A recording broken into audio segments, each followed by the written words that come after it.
मन में कई तरह के विचार आते हैं। कभी कभी तो ना चाहते हुए भी मन में अश्लील विचार आ जाते हैं। लेकिन महात्मा गौतम बुद्ध की इस कहानी से आपके विचारों में बदलाव आएगा। मनुष्य का मन बहुत ही चंचल होता है और इसलिए मन में कई तरह के विचार उत्पन्न होते हैं। क्षण भर में ही व्यक्ति का मन कई चीजों को सोचने लगता है। इसलिए तो कहा जाता है कि मन को काबू करना आसान नहीं। लेकिन गौतम बुद्ध मन को नियंत्रित करने के आयामों के बारे में भी बता चुके हैं। मन में विचारों का आना गलत नहीं है कि लेकिन मुश्किल तब हो जाती है या विचार ऐसी परिस्थिति में गलत होते हैं जब मन में अश्लील विचार आते हैं। कभी कभी तो ना चाहने के बावजूद भी मन में अश्लील विचार आते हैं। अगर आपके मन में भी ऐसे विचार आते हैं तो गौतम बुद्ध की इस कहानी से आपके विचारों में जरूर बदलाव आएगा। बुद्ध अपने भिक्षुओं को उपदेश देने के साथ ही उन्हें भिक्षाटन के लिए भेजते थे। एक बार उन्होंने अपने भिक्षु भरत को भिक्षा लेने के लिए एक श्राविका के घर भेजा। भरत पूरे रास्ते मन में यह सोचते हुए श्राविका के पास गया कि आखिर आज भिक्षा में क्या भोजन खाने को मिलेगा।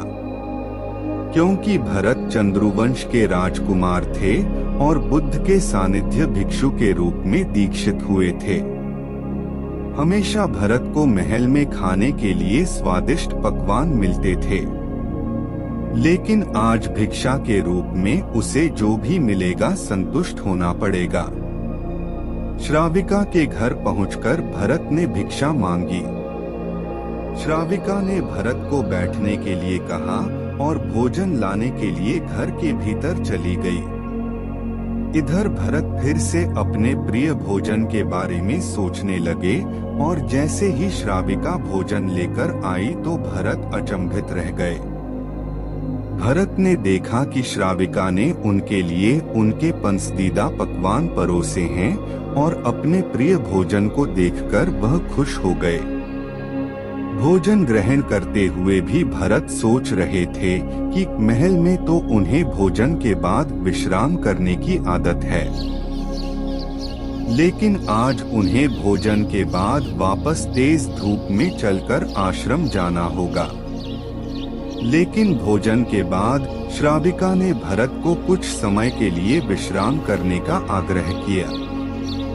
भरत फिर से खुश हुए कि आखिर आज उनके मन की सारी इच्छाएं कैसी पूरी हो रही हैं। इसके बाद भरत कुछ देर विश्राम करने लगे, लेकिन विश्राम करते हुए भी लेटे लेटे वह सोचने लगे कि आज तो मुझे भोजन के बाद विश्राम करने को मिल गया, लेकिन ऐसा रोज रोज नहीं होगा।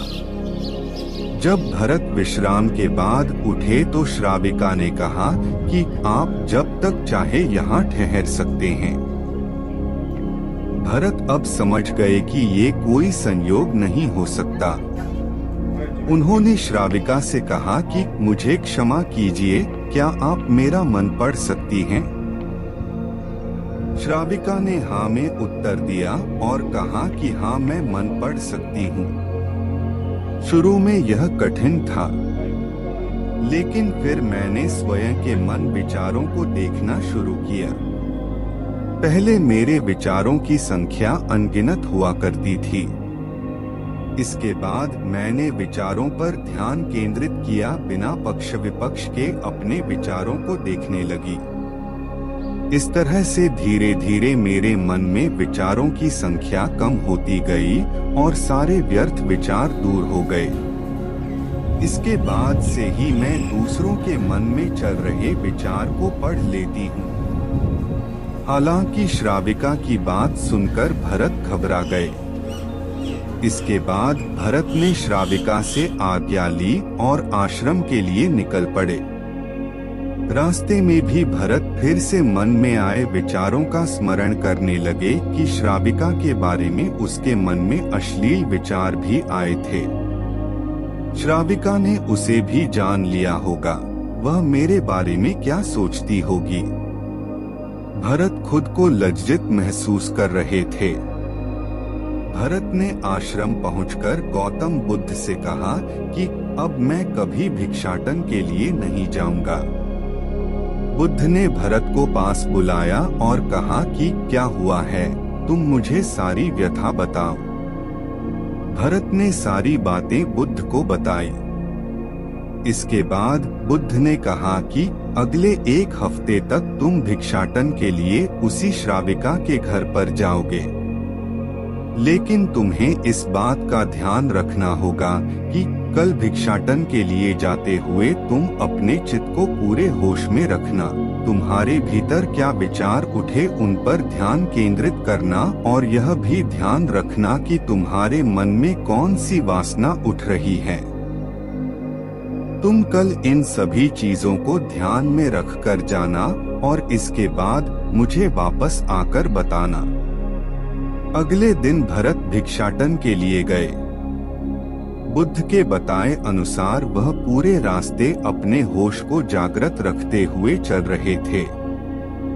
जब श्राविका का घर आया तो भरत ने भिक्षा मांगी। उसके भीतर कोई वासना नहीं थी और ना ही कोई विचार उत्पन्न हो रहे थे, क्योंकि उसने अपने मन को पूरी तरह जागृत रखा था। भरत ने भिक्षा ली और आश्रम चला गया। भरत ने बुद्ध को प्रणाम किया और कहा कि आज उसे जिस आनंद की अनुभूति हुई वह पहले कभी नहीं हुआ। इस कहानी से यही सीख मिलती है कि मन आए हुए अश्लील विचार पर खुद ही काबू करना होगा। तो दोस्तों, इस कहानी को अपने दोस्तों को शेयर करो ताकि उनको भी कुछ सीखने को मिले।